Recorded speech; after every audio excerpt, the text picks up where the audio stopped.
বিচারের দাবিতে অবস্থান কর্মসূচি পালন করছে বৈষম্য বিরোধী ছাত্র আন্দোলন।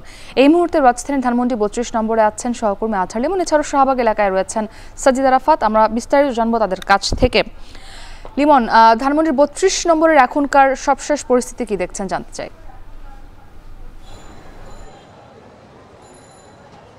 এখনকার পরিস্থিতি আমরা যেটা দেখছি যে ছাত্র জনতা এখনো এই রাসেল স্কোয়ার ঘিরে যতগুলো সড়ক রয়েছে সবগুলো সড়কেই তাদের অবস্থান রয়েছে।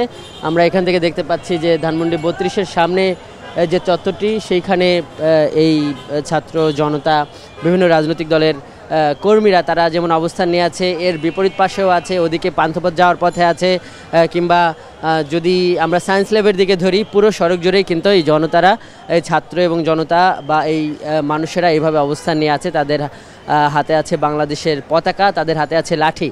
আমরা যেটি দেখছি এখানে যে বৈষম্য বিরোধী ছাত্র আন্দোলন গতকাল যে কর্মসূচি ঘোষণা করেছে, অবস্থান কর্মসূচি, ওদের যে সপ্তাহব্যাপী যে রেজিস্ট্যান্ট উইক নামে যে কর্মসূচিটি ঘোষণা করেছিল, সেই কর্মসূচির অংশ হিসেবে তা সেই কর্মসূচি, সেই অবস্থান আমরা এখানেও দেখছি। এখানে খণ্ড খণ্ডভাবে এখানে বসে যারা ছাত্র জনতা আছে তারা মিছিল দিচ্ছে, স্লোগান দিচ্ছে, এবং তারা বড় দাগে যেটি বলছে যে যেহেতু মানে তারা একটি প্রতি বিপ্লব কিংবা এই গণঅভ্যুত্থান যেটি হয়েছে গেল ৫ আগস্ট এবং নতুন যে অন্তর্বর্তীকালীন সরকার তারপর যাত্রা শুরু করেছে, তো এই নতুন করে এই গণঅভ্যুত্থান ভণ্ডুল করে দেবার যে কোনো ষড়যন্ত্র তারা রুখে দেবে। তাদের মোটা দাগে কিন্তু এটিই বড় দাগে তাদের দাবি, বা এর জন্যই তারা অবস্থান নিয়েছে। এর বাইরে বৈষম্য বিরোধী ছাত্র আন্দোলন যে 4টি দাবি করেছে, সেই দাবিগুলোর কথাও তারা বলছে যে এই ফ্যাসিবাদী কাঠামো, তাদের ভাষায় এই রাষ্ট্রযন্ত্র ব্যবহার করে যে হত্যা হয়েছে, সেই হত্যার বিচার হতে হবে বিশেষ ট্রাইব্যুনালে। এবং সাম্প্রতিক সময়ে সংখ্যালঘুর হত্যা সহ 14 দল সহ যারা যেই সমস্ত ঘটনা ঘটেছে, এর জন্য তারা দায় দিতে চাইছে বিরোধী রাজনৈতিক দলগুলোকে। তাদের এই প্রচেষ্টা নস্যাৎ করে দিতে হবে এবং তারা বলছে যে এদেরও বিচার করতে হবে। আর শেষের 2টি দাবি আসলে তারা বলছে যে আইন প্রশাসন বিভাগ এই সমস্ত জায়গায় যারা এই গণঅভ্যুত্থানের সময় হত্যাকাণ্ডকে বৈধতা দিতেছে তাদের অপসারণ করতে হবে। এবং চতুর্থত তারা চাইছে যে প্রশাসন ও বিচার বিভাগে এতদিন যে সমস্ত কর্মকর্তারা বৈষম্যর শিকার হয়েছিল তাদের জন্য সমান সুযোগ সুবিধা নিশ্চিত করতে হবে। তো আমরা যেটি এখানে দেখছি যে মোটামুটি এখানকার যে ছাত্র জনতা বা এখানে যে সমস্ত মানুষেরা অবস্থান নিয়েছে তারা বেশ উত্তেজিত, বিশেষ করে যেহেতু আজকে 15ই আগস্ট বঙ্গবন্ধুর আজকে মৃত্যুবার্ষিকী, যেই কারণে এটি কিন্তু এর আগের সরকারের আমলে কিন্তু শোক দিবস হিসাবে পালিত হতো জাতীয়ভাবে। তো এই শোক দিবসকে কেন্দ্র করে তারা বলছে যে একটা বড় ধরনের ষড়যন্ত্র হতে পারে। এই কারণে আমরা দেখছি যে এখানে বড় ধরনের কেউ আসলে শ্রদ্ধা জানাতে আসেনি আওয়ামী লীগের বড় করে কোনো কর্মসূচি। তবে সন্দেহর বশবর্তী বা যারা এখানে 1-2 জন এখানে আসছেন বা অনেককে এই ষড়যন্ত্রের সন্দেহ কিন্তু এখানে তাদেরকে এখান থেকে ধাওয়া দিয়ে কিন্তু এখান থেকে হটিয়ে দেওয়া হচ্ছে। তো এই ঘটনাগুলো কিন্তু আমরা এখানে দেখছি। যে মুক্তি ছিল ধানমন্ডি ৩২ থেকে আমার কাছে থাকা সবশেষ। ধানমন্ডি ৩২ থেকে এবার আমরা একটু শাহবাগের খবরাখবর জানবো। সাজিদ, আপনি আছেন শাহবাগ এলাকায়, সেখানে এই মুহূর্তে এই যে বৈষম্য বিরোধী ছাত্র আন্দোলনের যে কর্মসূচি চলছে সেখানকার এখনকার পরিস্থিতি কি সেটা একটু জানতে চাই।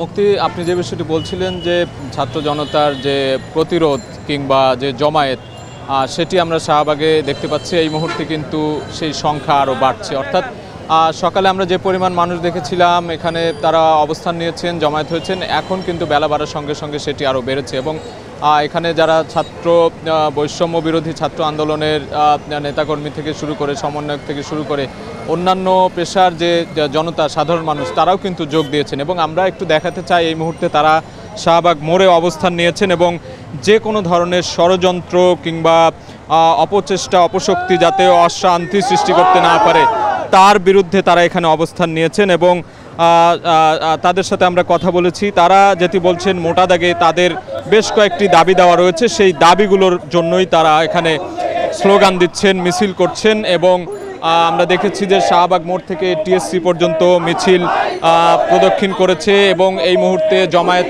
রয়েছে এখানে অসংখ্য মানুষ। তারা জাতীয় পতাকা হাতে স্লোগান দিচ্ছেন।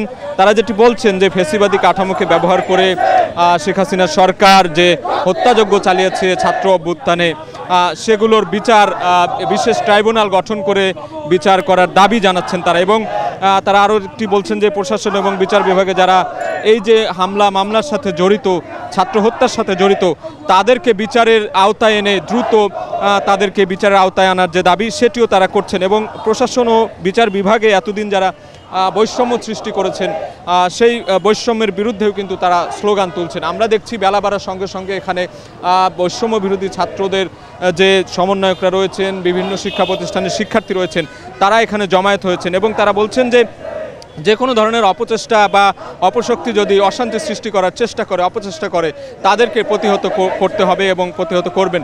এবং আমরা দেখেছি তারা স্লোগান দিচ্ছেন, মিছিলে মিছিলে ভরপুর করে রেখেছেন এই জায়গাটি। এবং বলে রাখা ভালো যে সকাল থেকে শাহবাগ সহ এই অঞ্চলে বিভিন্ন পয়েন্টে, বিভিন্ন মোড়ে মোড়ে সায়েন্স ল্যাবে আমরা দেখেছি তাদেরকে অবস্থান কর্মসূচি নিতে। এই মুহূর্তে শাহবাগ মোড়ে তারা সারাদিনব্যাপী অবস্থান করবেন বলে আমাদেরকে জানিয়েছেন। এবং সারাদিনব্যাপী আমরা কিছুক্ষণ আগে জানছিলাম যে 32 নম্বরেও কিন্তু তারা অবস্থান নিয়েছেন। অর্থাৎ 15 আগস্টকে ঘিরে কোনো শক্তি, কোনো অপশক্তি যাতে অশান্তি সৃষ্টি করতে না পারে, কোনো ধরনের ষড়যন্ত্র করতে না পারে, সেই ষড়যন্ত্র রুখে দেওয়ার যে প্রচেষ্টা, তারই ধারাবাহিকতায় সেই প্রত্যাশায় কিন্তু তারা এখানে অবস্থান নিয়েছেন। শাহবাগের দিনব্যাপী তারা অবস্থান কর্মসূচি নিয়ে থাকবেন বলে আমরা জানতে পেরেছি। এবং তারা স্লোগান দিচ্ছেন বিগত সরকার অর্থাৎ শেখ হাসিনার যে অপকর্ম বা অপচেষ্টা যেগুলো ছিল, খুন সহ ছাত্র হত্যা, সব কিছুর বিচার দাবি করছেন তারা। এবং বিচার বিভাগীয় যে তদন্ত, সেই তদন্ত করে যারা অপরাধী, যারা এই খুনের সাথে জড়িত, তাদেরকে বিচারের আওতায় দ্রুত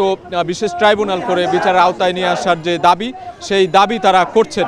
এবং এই অবস্থান কর্মসূচি তারা দিনব্যাপী করবেন বলে আমরা জানতে পেরেছি। এবং তাদের সাথে আমরা কথা বলেছি, তারা যেটি বলছিলেন যে কোনো ধরনের ষড়যন্ত্র, তারা সব ধরনের ষড়যন্ত্র মোকাবেলার জন্য তারা সচেষ্ট রয়েছেন এখানে।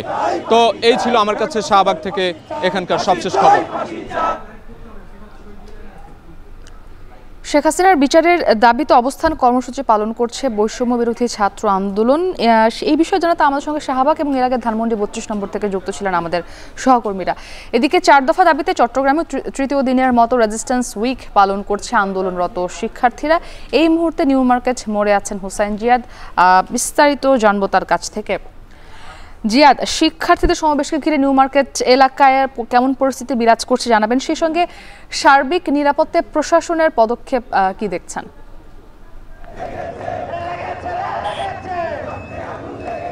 মুক্তি মূলত সপ্তাহব্যাপী কর্মসূচির অংশ হিসেবে আজকে তৃতীয় দিনের মতো কর্মসূচি পালন করছে। এটি অবস্থান কর্মসূচি বলা যায়। চট্টগ্রামের নিউ মার্কেট চত্বরে সেই কর্মসূচি সকাল 10টা থেকে আজ শুরু হয়েছে। গেল দুদিন আমরা দেখেছি যে চট্টগ্রামের 16 শহর স্টেশন থেকে বহদ্দারহাট মোড় পর্যন্ত মুরাদপুর হয়ে, যে জায়গাটিতে আসলে বৈষম্য বিরোধী আন্দোলন গত জুলাই মাসের উত্তাল সময় পার করেছে, সেখানে তারা কর্মসূচি, পদযাত্রা, মোমবাতি প্রজ্বলন কর্মসূচি করেছেন। আজকে সকাল থেকে নিউ মার্কেট মোড়ে আমরা দেখতে পাচ্ছি ছাত্ররা জাতীয় পতাকা হাতে, বিভিন্ন ধরনের ব্যানার, প্ল্যাকার্ড হাতে এই কর্মসূচিতে অংশ নিয়েছেন।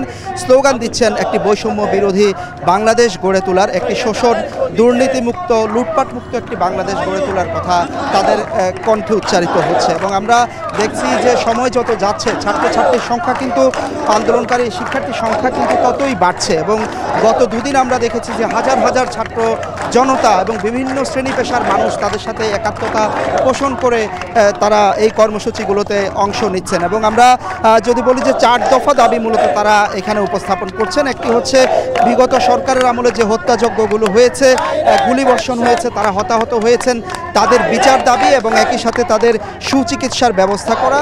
এবং ঘটনার পরপর যে সংখ্যালঘু সম্প্রদায়ের বাড়িতে যে হামলা ভাঙচুরগুলো হয়েছে, তাদের সাথে যারা জড়িত তাদের বিচার দাবি করেছেন। এবং সংখ্যালঘুদের যে যৌক্তিক দাবি, সেগুলো যাতে সরকার মেনে নেয়, সে দাবিটিও তারা এখানে দিচ্ছেন। একই সাথে তারা বলছেন বিচার এবং প্রশাসনে বিচার বিভাগ এবং প্রশাসনে যারা বিগত সরকারকে সহায়তা করেছে বা সহযোগিতা করেছে তাদেরও একই সাথে বিচারের আওতায় আনার দাবি করছেন এবং দ্রুততম সময় সেই বিচারগুলো তারা দাবি করছেন। একই সাথে তারা বলছেন যে আগে যারা বৈষম্যের শিকার হয়েছে, সরকার, বিচার বিভাগ থেকে শুরু করে প্রশাসন, আইনশৃঙ্খলা রক্ষাকারী বাহিনীতে যারা বৈষম্যের শিকার হয়েছেন তাদেরকে তারা যাতে আর বৈষম্যের শিকার না হন এবং তারা তাদের যে পদমর্যাদা সেটি যাতে ফিরে পান, সেই দাবিগুলো তারা করছেন। তো কর্মসূচি শুরু হয়েছে। এখনো পর্যন্ত নিউ মার্কেট এলাকার পরিস্থিতি শান্ত এবং আইনশৃঙ্খলা রক্ষাকারী বাহিনীর সদস্য থেকে শুরু করে আমরা এই মোড়টিকে ঘিরে আশেপাশে সেনাবাহিনীর টহলও দেখেছি।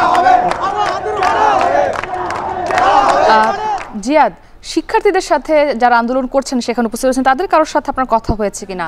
তারা আসলে কি বলছেন আজকের দিনটিকে কেন্দ্র করে?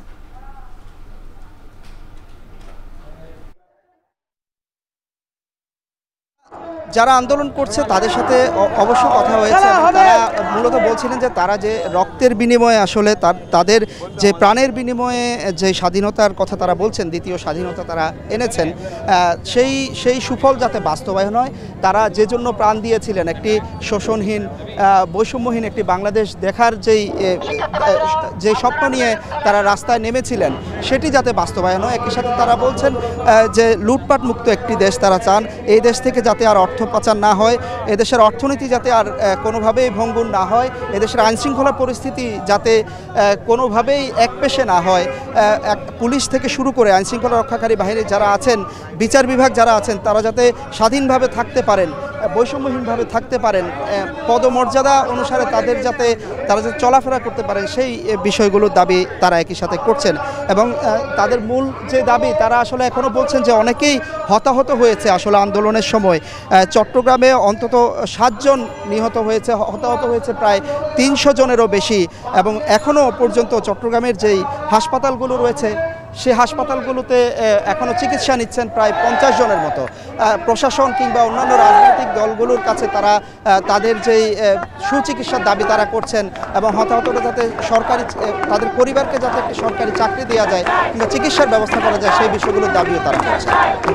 আমাদের সঙ্গে চট্টগ্রাম থেকে যুক্ত ছিলেন সহকর্মী হোসাইন জিয়াদ। গত